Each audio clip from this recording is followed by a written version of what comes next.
جب رمضان شروع ہو جائے گا پھر تو جن کو اللہ نے توفیق خود بخود دی ہے وہ روزے رکھیں گے، آئیں گے اور کچھ فضائل رمضان سن جائیں گے۔ ضرورت تو اس بات کی ہے کہ وقت سے پہلے آپ لوگوں کو آمادہ کیا جائے، اور آپ لوگ تو ماشاءاللہ نیک لوگ ہیں، آپ یقیناً آمادہ ہی ہیں۔ آپ کو بتایا جائے کہ یہ مقصد ہے روزوں کا اور یہ شان ہے ماہ رمضان کی، تاکہ آپ دوسروں کو جا کر بیان کریں، خاص طور پر ان لوگوں کو جو اس ماہ رمضان کو اپنے لیے بڑا ہی مشکل سمجھ رہے ہوں گے۔ یقیناً بعض حضرات کے لیے مشکل بھی ہوگا، کیونکہ ایک مزدور پیشہ شخص، ایک دکاندار شخص جو گرمی میں دن بھر کام کرتا ہے یا بیٹھتا ہے، اسے اس شخص کی بنسبت شاید روزہ مشکل نظر آتا ہو جو آرام کے ساتھ اپنے مکان میں لیٹا رہتا ہے۔ بظاہر ایسا ہی ہے لیکن حقیقتاً ایسا نہیں ہے، حقیقتاً ایسا نہیں ہے۔ بندہ یہ سمجھتا ہے کہ شاید روزہ صرف جسمانی قوت سے رکھا جاتا ہے اور روزہ صرف آسائش اور آرام کے اسباب مہیا ہوں تو رکھا جاتا ہے یا رکھا جا سکتا ہے۔ نہیں، ایسا نہیں ہے، بلکہ روزہ ایمانی قوت کے ساتھ رکھا جاتا ہے اور روحانی مقام و مرتبے کے مطابق بندہ اس کو برداشت کرتا ہے۔ روزہ صابرین کا شیوا ہے، آرام طلبوں کا شیوا نہیں۔ روزہ رکھنے والے تو بھوک اور پیاس پر صبر کرنے والے لوگ ہوتے ہیں، اور صابرین جو ہیں وہ تبھی صابرین کہلاتے ہیں کہ وہ مشکل حالات میں بھی اللہ کی فرما برداری کرتے ہیں۔ اگر ایک شخص اچھا کھا پی لے اور ایئر کنڈیشنڈ کمرے میں سارا دن سوتا رہے اور شام کو افطاری کر لے تو اس کے روزے کا ثواب اس کو کیا ہوگا؟ وہ کیا صابرین میں گنا جائے گا؟ بس ایک ایسا تو کہا جا سکتا ہے کہ فتوے کی روح سے اس کا روزہ ہو گیا، فتوے کی روح سے روزہ اس کا ہو گیا۔ لیکن اگر وہ کہے کہ میں صابرین والا وہ مقام پاؤں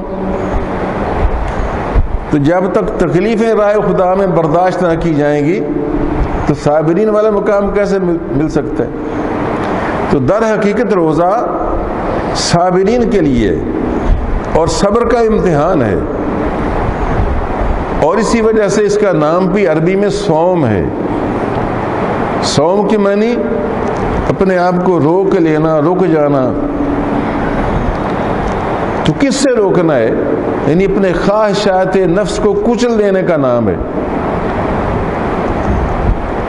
پیاس کو کچل دینا، بھوک کو کچل دینا، عورت کی خواہش کو کچل دینا، جھوٹ کو، غیبت کو، بہتان کو، فراڈ کو، دو نمبری کو، جو اس خواہشات نفس سے ساری، تو ان کے سر پر پاؤں رکھ دینے کا نام ہے روزہ۔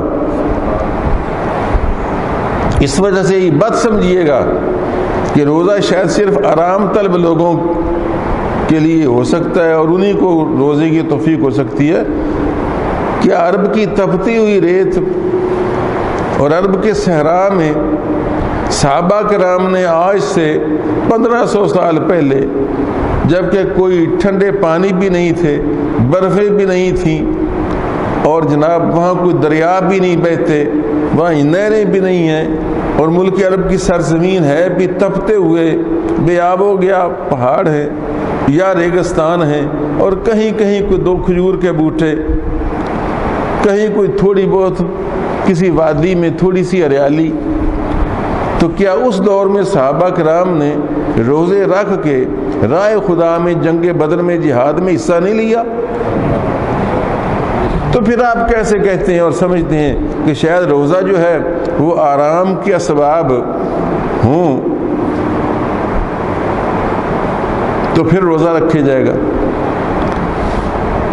یہ تو وہ مرزا غالب والی بات ہوئی۔ تو شاعر تو شوخیاں کرتے ہی ہیں، جو اپنے دیوان میں کہتا ہے خس خانہ و سرداب کہاں سے لاؤں. خس خانہ وہ کھا بھی خس، جس کو آج کل تم کہتے ہو نا یہ ایئر کولر، اس میں بھی وہ گھاس سی لگی ہوتی ہے نا.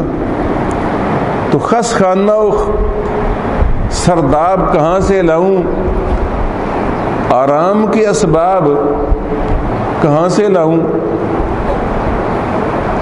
روزہ میرا ایمان ہے غالب، لیکن آرام کے اسباب کہاں سے لاؤں.